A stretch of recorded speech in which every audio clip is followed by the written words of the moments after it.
Theni collector அலுவலகத்தில் 24ஆம் தேதி மதியம் 1 மணி அளவில் பெரியாறு வைகை பாசன விவசாயிகள் சங்கம் சார்பில் ஆர்ப்பாட்டம் நடந்தது. ஆர்ப்பாட்டத்தை தொடர்ந்து மாவட்ட ஆட்சியரிடம் மனுவும் வழங்கினர். தேனி மாவட்ட பெரியார் வைகை பாசன விவசாயிகள் சங்கம் சார்பில் மாவட்ட தலைவர் மனோகரன் தலைமையில் தேனி கலெக்டர் அலுவலகம் முன் ஆர்ப்பாட்டம் நடந்தது. இந்த ஆர்ப்பாட்டத்தில் கம்பம் சுருளிப்பட்டி சாலையில் மணல் படுகையில் பெரியாற்றில் கரை உடைப்பு ஏற்பட்டது.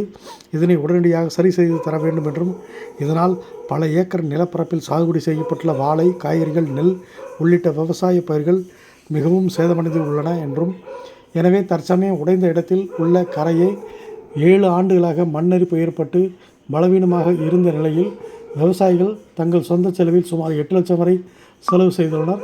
இருந்தும் தற்போது ஏற்பட்டுள்ள வெள்ளத்தால் கரை உடைப்பு ஏற்பட்டு மேலும் சேதாரமானது.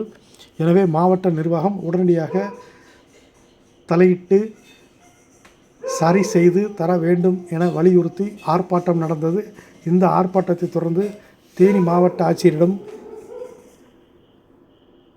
வைகை பாசன விவசாயிகள் சங்கம் சார்பில் மனுவும் வழங்கினர்.